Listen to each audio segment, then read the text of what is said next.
وصلنا إلى موضوع القواعد في lesson 3 وهو الصفات المنتهية بإيدي والمنتهية بING. والسؤال اللي يتبادر لذهننا هو إحنا ليش نشتاق صفة منتهية بإيدي وأخرى منتهية بING؟ الجواب ذلك يكون طبقا للمعنى. يعني شلون؟ إذا إحنا أردنا نصف شعور الشخص العاقل فنشتق صفة تنتهي بإيدي، وإذا أردنا نصف الشيء أو الشخص الذي سبب ذلك الشعور للشخص العاقل فنشتق الصفة التي تنتهي بING.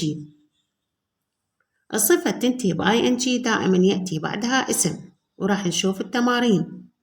أما الصفة اللي تنتهي بالمقطع ED فيأتي بعدها أما حرف جر أو أداة ربط، وراح نشوف التمارين. حروف الجر مثل from من to إلى on على in في. أدوات الربط هي مثل and while بينما because بسبب when عندما.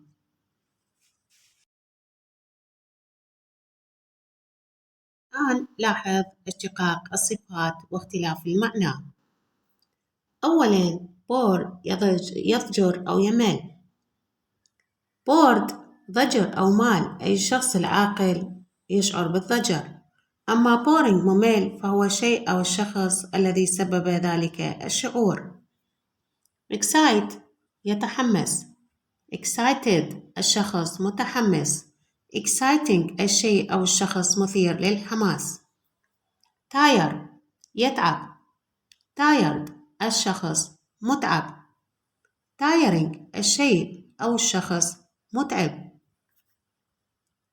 amaze يدهش. amazed الشخص مدهش. amazing الشيء أو الشخص مدهش. amuse مسلي. amused الشخص مسلي. amuse الفعل يسلي. amused الشخص مسلي. amusing الشيء أو الشخص مسلي. annoy يزعج. annoyed الشخص منزعج. annoyed annoying الشيء أو الشخص مزعج. horrify يرعب. horrified الشخص مرتعب. horrifying الشيء أو الشخص مرعب. terrify يفزع. terrified الشخص فزع. terrifying الشيء أو الشخص مفزع. worry يقلق. worried الشخص قلق. worrying الشخص أو الشيء مقلق. satisfy يرضى.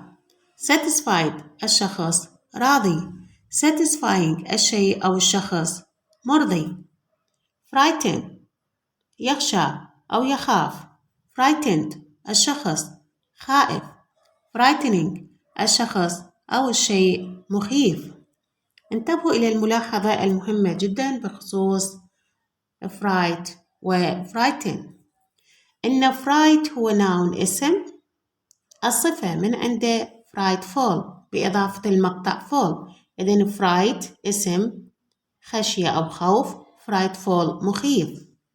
أما frighten فهو verb فعل، فنشتق من الصفة frightened بالإيدي أو frightening بالING. عندنا تمرين موجود في كتاب التمارين activity book هو exercise E page 8. المطلوب underline the correct word، ضع خطا تحت الكلمة الصحيحة. انتبهوا وياي راح نتعلم كيف نختار الصفة الإيدي والING. نمبر 1 لاحظ إنه بعد الفراغ حرف جر. إذا وجدنا حرف جر فإحنا نعود إلى بداية الجملة ونحدد الفاعل.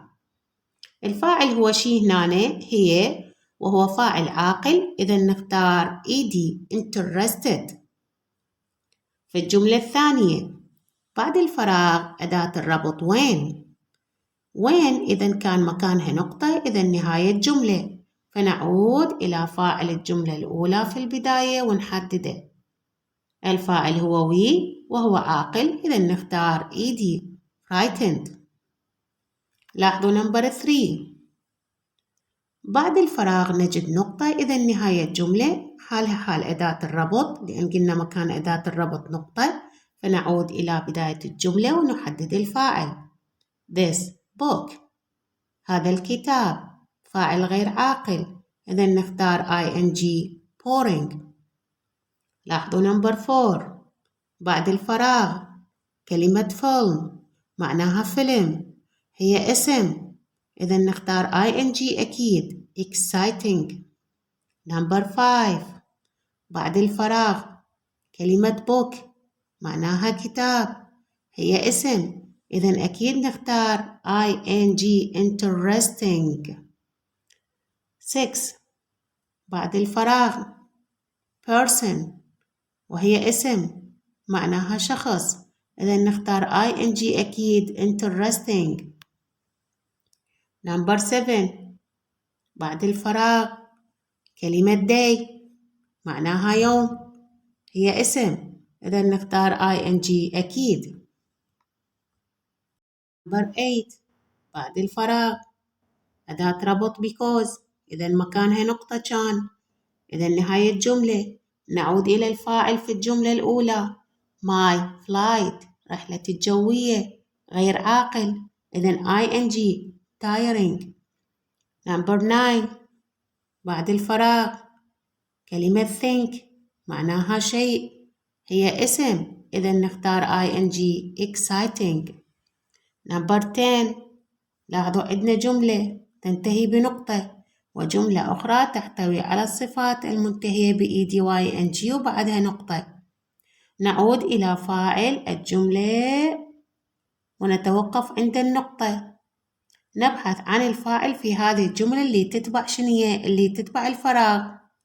طبعا for حرف جر ما يفيدنا، مي أيضا ما يفيدنا لأنه هو ضمير مفعول به، وإحنا شو نريد فاعل، إذا math معناه رياضيات وهو فاعل غير عاقل، إذا نختار ing tiring. نجي لهاي الجملة نلاحظ وجود نقطة بعد القوس، إذا نهاية الجملة فنعود إلى الفاعل الأول. لاحظ وجود النقطة هنا، إذا ما نقدر نروح للجملة الأولى، ليش؟ لأن الفراغ تابع للجملة الثانية. لاحظوا هنا الفاعل I وبعد الفعل think، إذا شفنا الفعل think ما يصير ناخذ الفاعل اللي قبله، ناخذ الفاعل اللي بعده اللي هو it وهو فاعل غير عاقل، إذا نختار ing pouring. عندنا هنا الجملة بعد الفراغ كلمة memories يعني ذكريات وهي غير عاقل، إذا نختار ماذا؟ نعم ing exciting.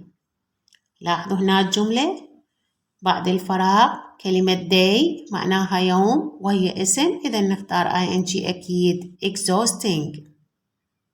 عندنا المثال الأخير بعد الفراغ نقطة، إذا نهاية الجملة فنعود إلى الفاعل الأول. لاحظون صدمنا بوجود أداة ربط على حال النقطة، إذا نبحث في الجملة الثانية عن الفاعل العاقل.